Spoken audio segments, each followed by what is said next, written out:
teman-teman, ketemu lagi di channel Fishing Mandet Banyuwangi ya. Kali ini saya akan berbagi pengalaman tentang tempat-tempat apa aja yang paling potensi bila kita memulai metal detector atau pencarian dengan alat metal detector. Nah, kadangkala banyak sekali teman baru memulai itu bingung mencarinya tempat di mana ya. Yang potensi itu di mana? Itu jarang sekali tahu. Tapi kita belajar dari pengalaman. Nah, tempat-tempat yang potensi itu ternyata tidaklah jauh dari kita. Apalagi yang sifatnya outdoor, di luar. Nah, teman-teman ya, sebelumnya saya minta maaf. Mungkin saya juga minta bantuan, tolong klik tombol subscribe dan hidupkan lonceng notifikasinya supaya saya bisa berkelanjutan berkreasi di metal detector official ini. Oke, tempat-tempat yang potensi atau ciri-ciri tempat itu menyimpan sesuatu itu banyak sekali, apalagi menyimpan barang-barang tempo dulu seperti uang gobok, uang benggol, keris, ataupun pusaka-pusaka tempo dulu yang notabene dipendam oleh nenek moyang kita sewaktu terjadinya perang. Nah, ternyata nenek moyang kita dulu waktu memendam uang tersebut atau harta-harta yang notabene berharga itu tidak asal memendam, ya, bukan asal menimbun, melainkan ada tempat-tempat yang notabene itu dikasih tanda, dan itu pasti akan disampaikan ke anak cucunya bila suatu saat ketemu. Nah, tempat-tempat apa aja itu? Nah, sebagai contoh, ciri-ciri tempat menyimpan harta tempo dulu. Ini penting. 1. Sewaktu kita main metal detector di hutan ataupun tempat-tempat tertentu, kita harus tahu pohon beringin, pohon bendo, atau pohon durian yang notabene usianya itu ratusan tahun. Nah, kita anggap aja pohon beringin. Makanya kalau ada pohon beringin tumbang, pasti di bawahnya itu banyak hartanya, berupa uang, mangkok, ataupun porselin, keramik. Itu banyak sekali kalau di bawah pohon beringin kalau waktu kita tumbang. Nah, menunjukkan apa? Menunjukkan di waktu itu orang atau nenek moyang kita menanam itu pasti menandai sesuatu, yaitu pohon. Dan notabene pohon ini pasti berumur panjang. Atau pohon bendo. Pohon bendo ini pohon yang notabene biasanya digunakan untuk bahan bangunan. Atau pohon durian. Makanya kalau dulu di suatu hutan kalau ada durian tua besar, pasti di situ itu ada bekasnya perkampungan.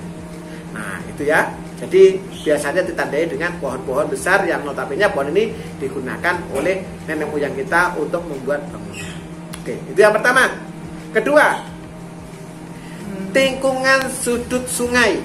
Nah, nenek moyang kita, leluhur kita menyimpan benda-benda berharga itu bukan asal menanam aja, melainkan kalau di situ ada sungai, pasti mencari sudut yang notabene sudut itu tidak akan pernah berubah, yaitu pas lingkungan.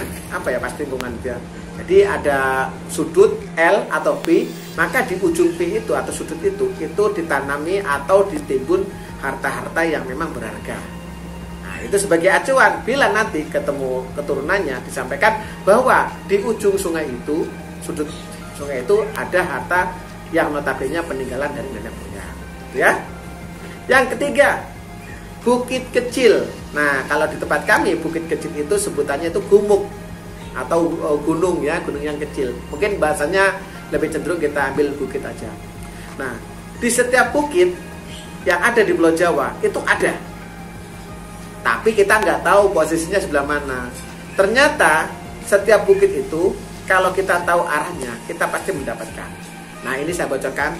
Setiap bukit itu di sebelah arah timur dan antara utara. Jadi ada utara, ada timur. Nah, antaranya utara timur ini disitulah. Dan itu ditanam bukan di bawah, bukan di atas, melainkan di tengah-tengah. Mengapa? Karena kalau nenek moyang kita nanti bilang, tolong ikuti sinar matahari terbit, memantulkan cahaya di mana, disitulah tempat menyimpan hartanya.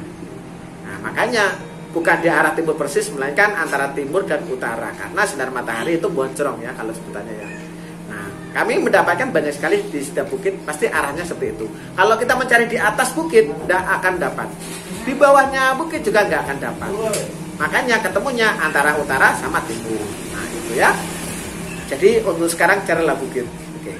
Yang keempat, bekas perkampungan kuno. Nah, bekas perkampungan kuno ini kadangkala kita itu bingung. Ciri-ciri bekas perkampungan kuno itu gimana sih?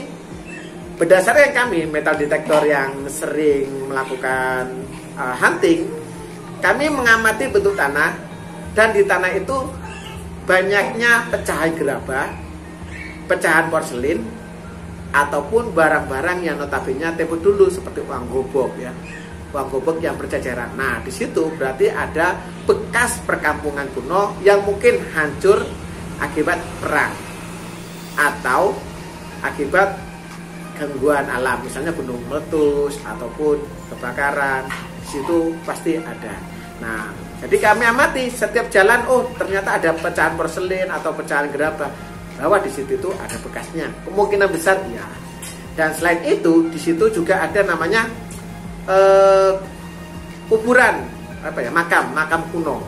Jadi kalau makam kuno di situ ada tengah hutan, pasti di situ juga ada bekasnya perkampungan yang notabene entah hilang ataupun beda. Oke, yang kelima ini buat metal detektor ini jangan sampai mengikuti, cuma kita sharing aja. Yang kelima ini adalah dekat daerah petilasan. Nah, petilasan ini yang kami maksud adalah cagar budaya. Kita tidak boleh main atau mencari di dekat cagar budaya, karena ada peraturan undang-undang yang notabene kita dilarang mencari sesuatu dekat cagar budaya. Tapi kalau kita bahasa ke metal detektor, maka di dekat petilasan itu dimungkinkan ada bekas perkampungan kuno juga, ataupun di situ rumahnya para sesepuh yang notabene pernah hidup di zaman itu. Nah, mungkin dari 1 sampai 5 itu ada ya. Nanti silakan lihat di deskripsinya aja, saya jabarkan.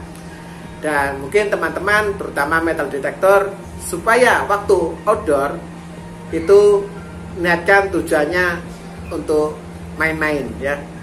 Jangan kita tujuannya mencari emas, pasti tidak akan dapat. Tujuannya mencari uang, pasti tidak dapat.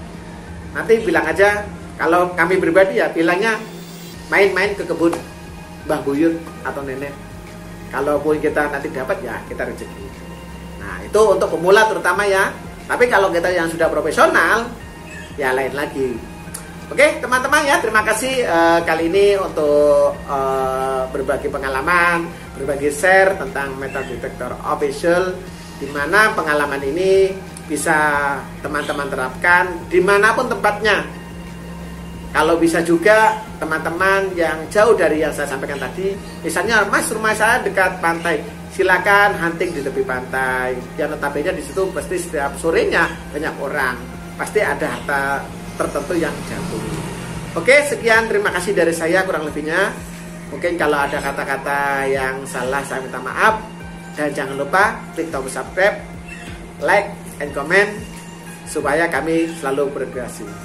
Oke, sekian, terima kasih. Wassalamualaikum warahmatullahi wabarakatuh. Fishing Magnet Banyuwangi, kelihatan? Dadah.